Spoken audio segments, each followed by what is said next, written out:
Hello, my name is Greta Harrison. Welcome to Born Fabulous, where we speak with parents and accomplished individuals who just happen to have disabilities.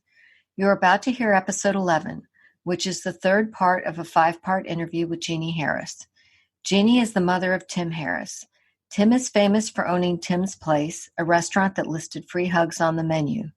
Tim currently has a very successful public speaking career. Tim is 33 years old and has already had a very exciting life, full of travel and meeting wonderful people like President Obama and First Lady Michelle Obama. Tim happens to have Down syndrome. Jeannie is a retired former business owner. She and her husband of 38 years, Keith, have 4 sons. They love to travel, often as sailors. Jeannie calls herself a student of life. We met at one of Tim's speeches 6 years ago. Now, please enjoy this clip of Love is a Potion. The lyrics were written by Melissa Riggio, who was the focus of episodes 1 through 4. The music and voice are by Rachel Fuller.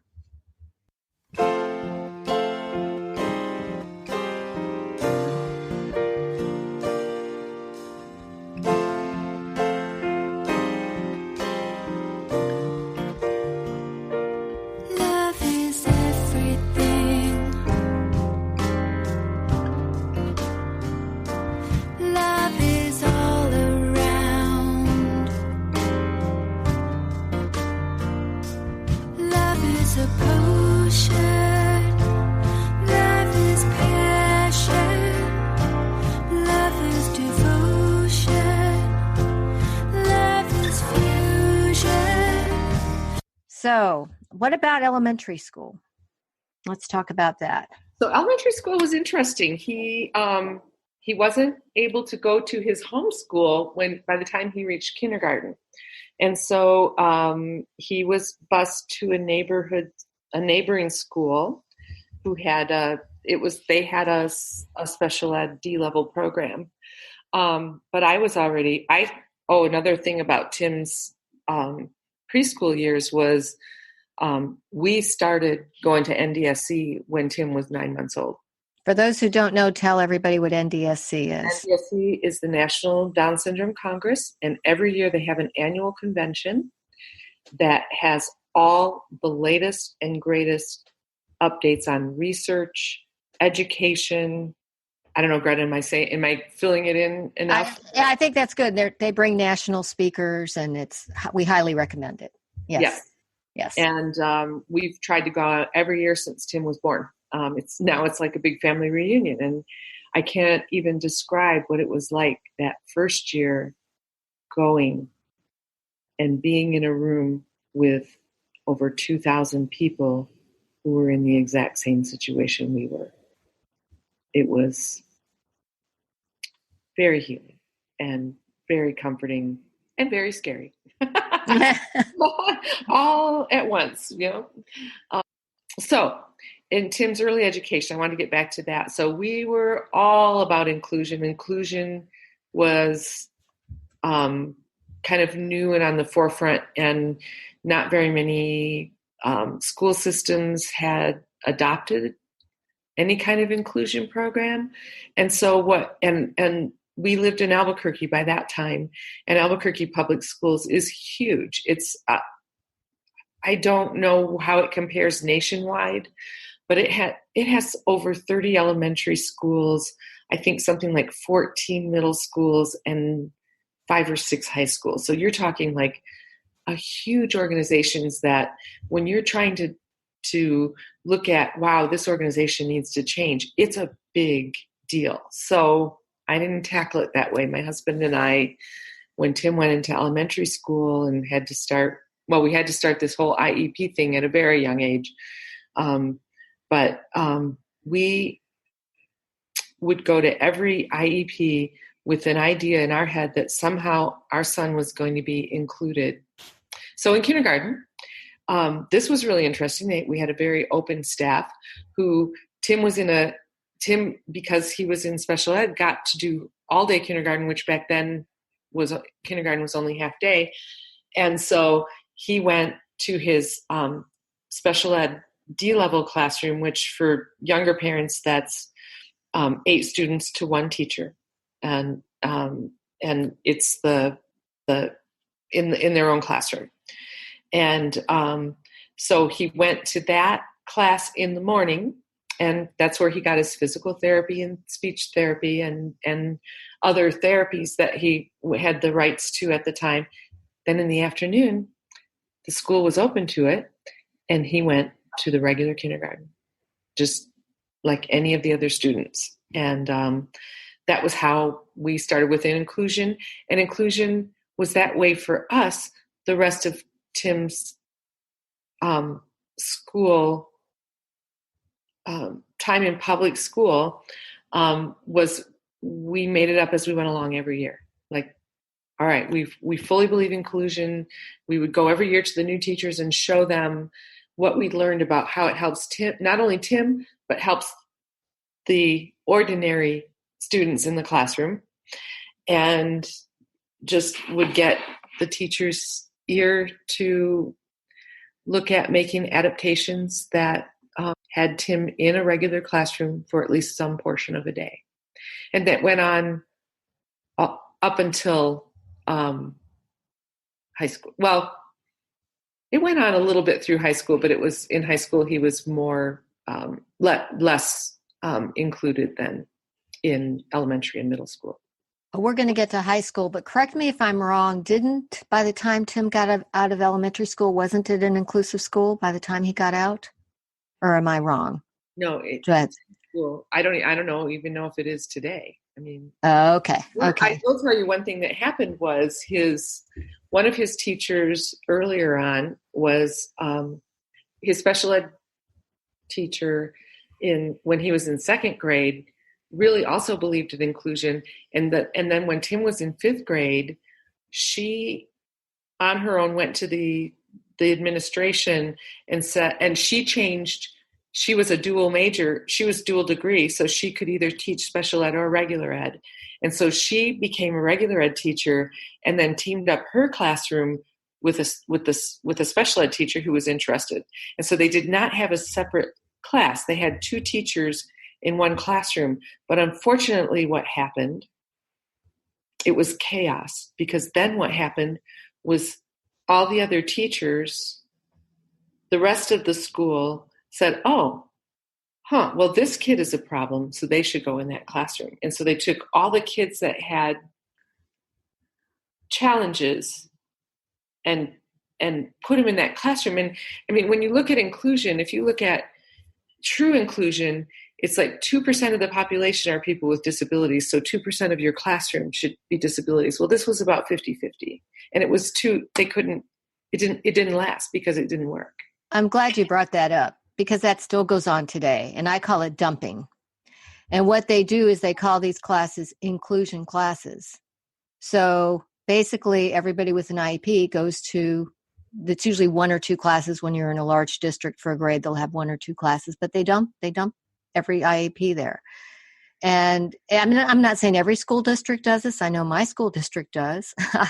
I know several around me do, but that's called dumping. And yeah, that's not inclusion. Inclusion should be proportionate, like you just said, which is about in a school, it's about 15%, give or take. 12 to 15% of your students are going to have an IEP. So that's the proportion you should have in a class. And I've been saying that for years. So that makes me really sad to hear you say that, because this was back in early 1990s, and I'm sad to hear that there's not been more change.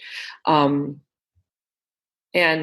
also, I will tell you that, like, in some of the occasions when we would go to people and talk about inclusion, kind of versus mainstreaming, or they used to call that main dumping, where you'd pull them out for library or something.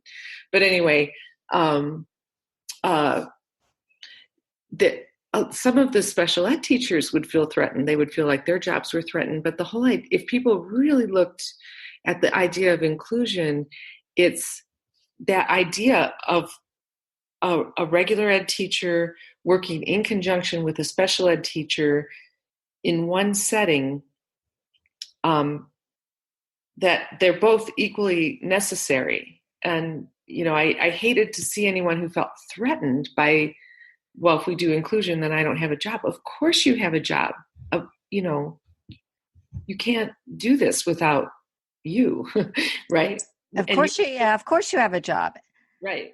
And you should be able to walk in a class and not be able to, if it's a co-taught class, not be able to tell who's the general ed teacher and who's the special ed teacher.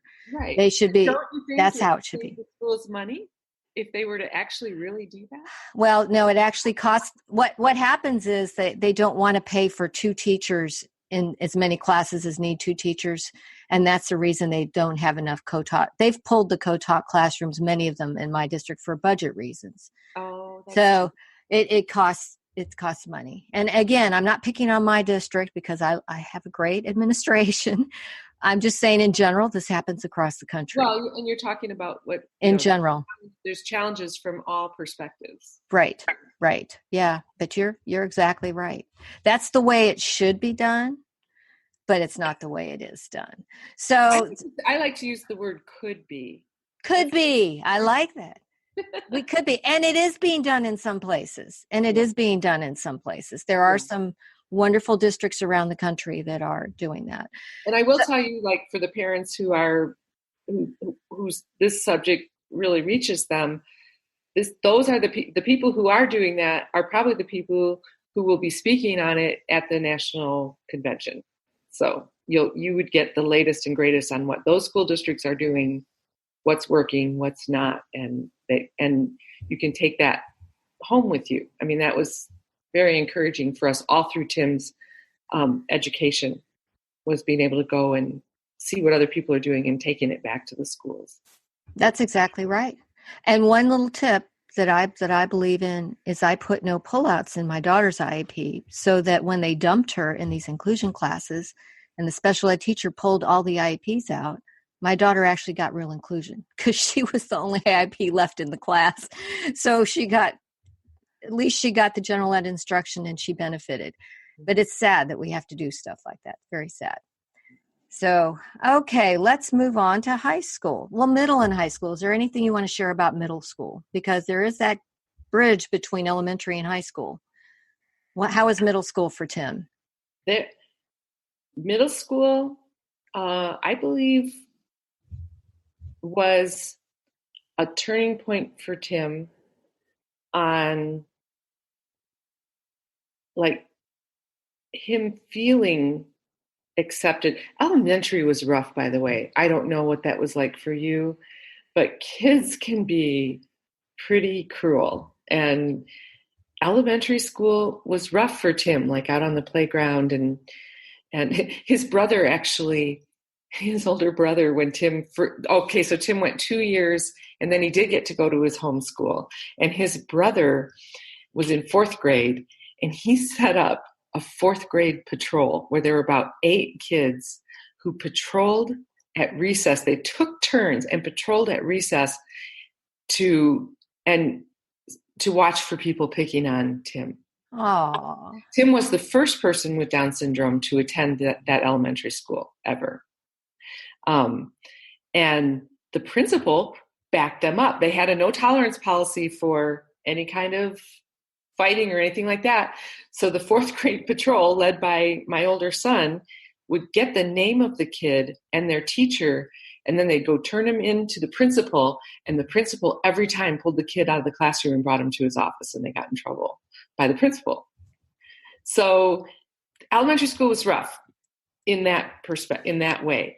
By middle school, Tim's social life really started climbing because kids, they knew him from elementary school, but they had kind of more awareness of, I don't know, they kind of looked out for Tim. It's kind of interesting. They felt protective of him.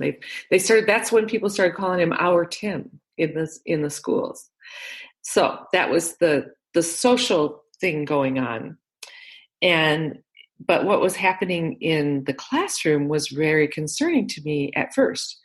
And that was, he went to the D-level classroom, and it was Tim's first male teacher. And he had some ways that I was really concerned about, like, because Tim had Down syndrome, he said Tim needs to work on his dexterity, and I need to teach him how to snap and zip his pants and some things like that. And my alarm bells are going off, and I'm going, well, Tim has known how to do that since he was 7 years old. You don't need to put that on his IEP. And he's, well, I've had kids with Down syndrome in my classroom before. And it was kind of like that. And so this needs to go on his IEP. And my husband and I were starting to get to the point where we were a little bit tired of the fight, so to speak, of every IEP. Like, well, this is what our son needs. This is what we want him to have. And no, this is, you guys, the IEP stuff. And so we said, all right, let's put it on there. And 6 weeks later, I go to check in, and the teacher pulls me aside, and he said, Tim knows how to do all this stuff on his own. Yeah. So for me, it was one of those lessons where sometimes, and I've learned this over the course of the years, that sometimes Tim needs to be the one to tell people and show people rather than hearing it from mom or dad. And I'm sorry, but the teachers end up getting battle-worn, weary-worn themselves. And so my husband and I got to a point where we started setting up our IEP meetings after that to be more, we're all on this team together. And I don't know what it was about my husband and I, maybe because we were business owners, but I half expected the teachers to think we were going to walk in the room with a lawyer or something, but we would put them at ease going, this is what we're here for. We're all on the same team, and we're going to look at getting the best education that we can for our son. And we did put up our battles where we needed to and put our foot down where we needed to, but we didn't make the whole thing a battle. And because, trust me, the teachers are battle weary. That's a good point. That's going on 30 years later. I'm really sad, but they're even more battle worn. They're battle worn. And I know parents who unfortunately feel like they always have to fight. Well, we were told from the time Tim was born that we had to fight. And you do need to, I just don't like the word fight. You do need to advocate strongly and do all those things. And you're right. But think about your story about what a child senses from the time they're born. Right. If somebody's always fighting, the child's going to sense that too. Right. Now, I want to go back a little bit to this story. I don't think that, if I were to go back now, if I hadn't been so battle weary, I think I would have fought that teacher about, for instance, putting that on Tim's IEP. So I'm not advocating that you just step back and just let them do whatever they want, because they were trying to put him in a basket. They were trying to put him in a box that said, this is what the box is. We knew that Tim didn't fit in that box. They didn't, right? But this teacher might have left him in that box, but he didn't. And that teacher, Tim ended up he was Tim's head teacher for 3 years in middle school. And this man, if we had written him off, Greta, I don't know where Tim would be today. He taught Tim how to read and got Tim's reading up to at least a 5th grade level. He took him from elementary reading to being able to function in the world today.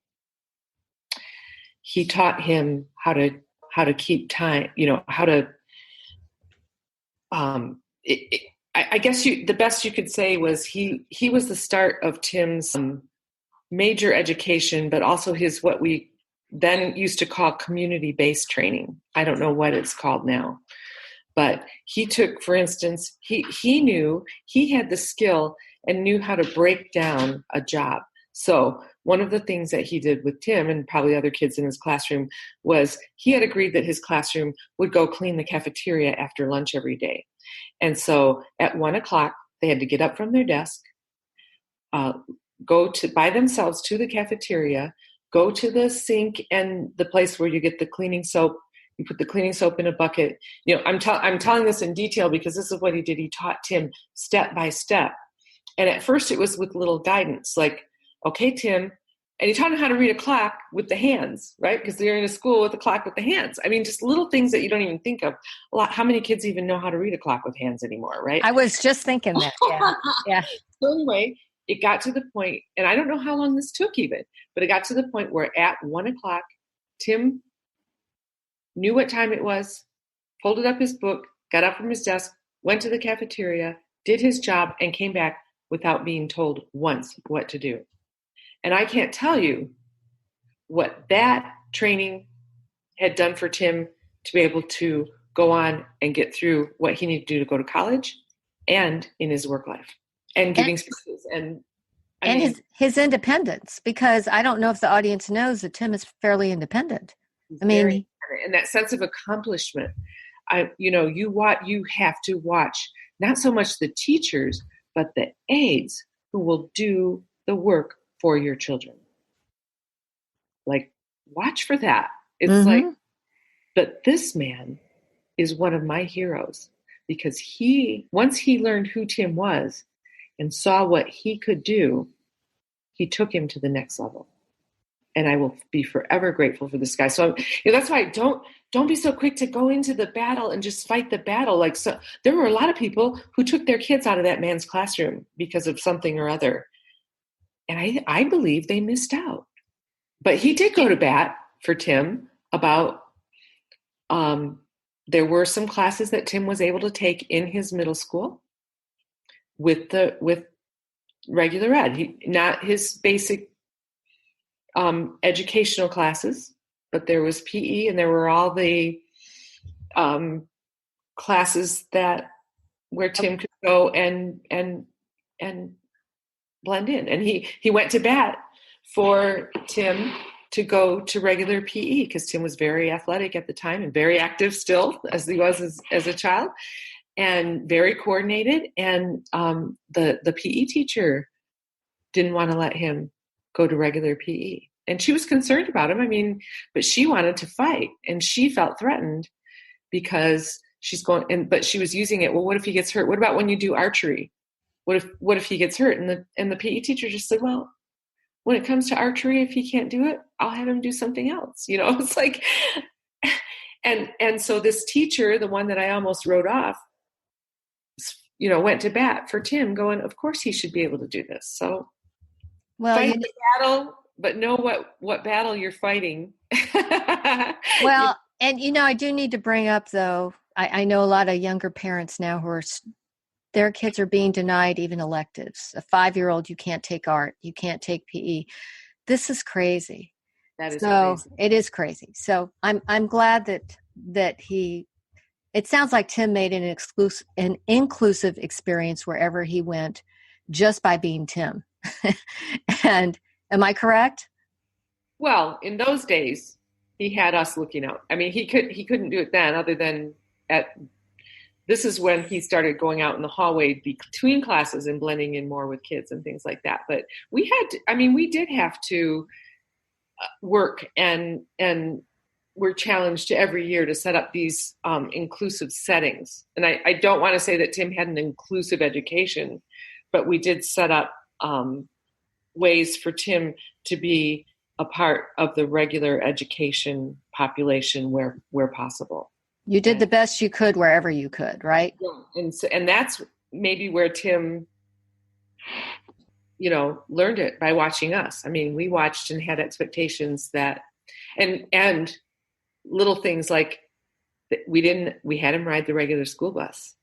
We had him and by the time he got to middle school, we didn't have a bus. He walked to school with the neighborhood kids. You look for ways.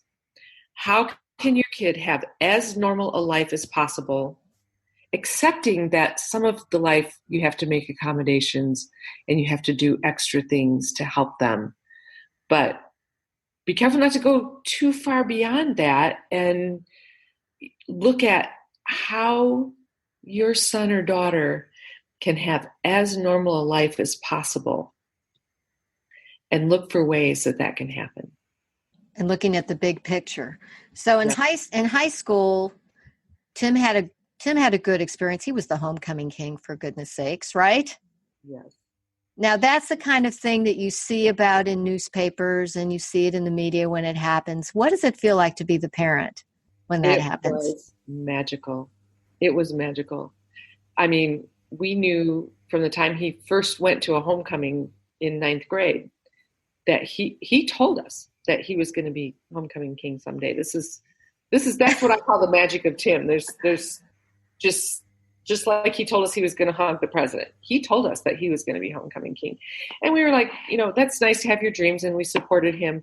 And he started, like, he had a drive to be involved. And so he had a teacher who helped him sign up to be the high school mascot at the football games. And that was hilarious because he's okay, this is my sweet part, my mother biased account of this story, but he's just so sweet that people like just love him. And so anybody else who was the school mascot, which is this eagle, and I'm sorry, but Tim is a sweat monster, and he puts this eagle costume on and he would dance around and he'd be sweating. I thought he'd lost 15 pounds every time he did it. But anyway, it was supposed to be a big secret who the mascot was. And we'd have him, we'd have the thing in a bag or whatever, and he'd be telling people as we're going to the game or as we're leaving school that day, make sure to come to the game today. You're going to see the mascot. The mascot's really cool. It's a secret, but you don't know who the mascot is. But, and everybody knew it was Tim. And then he'd get so hot, he'd tip it up. And there's this great picture that actually was hung in a local restaurant who highlighted the high school of Tim in this mascot costume with his face and this smile. And, everybody just went along with him. That was that thing I was telling you about, how people would look out for Tim.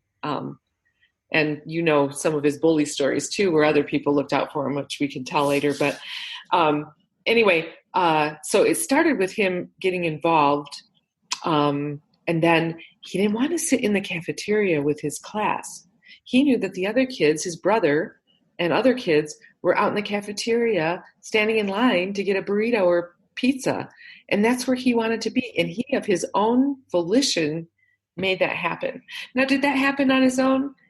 I'm going to take a little bit of credit. My husband and I started advocating for him when he was 3 weeks old. And I think he learned to advocate for himself by watching us and by other people who came in and advocated for him throughout his life, right? But it was something that he picked up for himself and started doing it. And doing it against us sometimes. Like when he became a senior, he knew that seniors got to leave campus and go across the street and get a burrito. And he told his teacher, when I'm a senior, I get to leave campus. And his special ed teacher was, oh, I don't think so. And we had to go get permission. Kids wanted to take him out in their cars to go get a burrito. And they were friends. And he was insistent and made it happen. And I'm wandering now. But the involvement that led up to Homecoming King started with him just getting involved, going out in the courtyard. Did he get bullied? Yeah. Did he get teased? Yeah. But you know what? He never came home and told me the stories. His worst bullying story, I didn't find out till 9 months later. He just lives his life in the moment, and that was contagious. And the people who needed to be in his life and who needed to be there to help him were drawn to him. And it was out of our hands. And that's, I guess I'm telling the story that leads up to us letting him have a more independent life. But at every stage, there's some letting go and there's some pain that goes with it. And you can't always protect your kids. But I found out you don't always need to, because there are other people who do. That's true. There are good people in this world. Why don't you talk about some of those stories where Tim was bullied? He loves to tell this one in his speeches. I'm sure it maybe got exaggerated a little bit over the years. But what we found out was at the school, because they wanted to let the kids in his special ed D-level classroom out early to go catch the bus and not get caught up in the big crowded hallways. And so Tim always had this 15 minutes at the end of the day where he was kind of out on his own. Well, apparently there were these two boys that were kind of more or less shaking him down for his leftover lunch money every day. And one day, the varsity football team was coming out and going to the field. And the captain of the football team was a friend of Tim's that I didn't know about. This is another thing. Tim had friends that I didn't know who they were friends. But he saw these guys picking on Tim, and he got the team and he went over there. And the way Tim describes it was, and I'm not condoning this, but what Tim said was they dented the lockers with those guys and used and rolled them like bowling balls.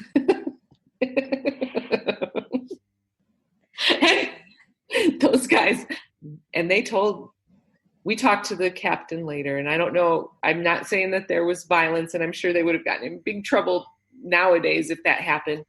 But the Chris, who turned out to be a really good friend of Tim's, who was the captain of the football team, just said, we let them know and told them that if we ever see you messing with him again, you're in big trouble.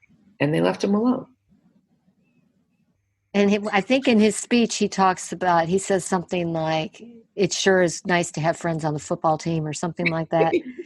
Yeah. Or they didn't know that the football team were my friends or whatever. Right. And I'm sure the football team appreciated him being such an enthusiastic mascot and supporter of them, right? Yeah. The power of Tim. Thank you for listening to the 11th episode of Born Fabulous. I hope you enjoyed it and want to hear more. In episode 12, Jeannie Harris talks about Tim's high school and college years, sharing more great stories. That episode comes out June 14th. To learn more about Tim and see some photos and videos, go to www.bornfabulouspodcast.com. If you haven't already, please subscribe to Born Fabulous Podcast on iTunes or any podcast directory. Please like us on Facebook and Instagram. We also have a YouTube channel. Now please enjoy this clip of The Ring. Lyrics are by Melissa Riggio, who was the subject of episodes 1 through 4. The music and voice are by Rachel Fuller.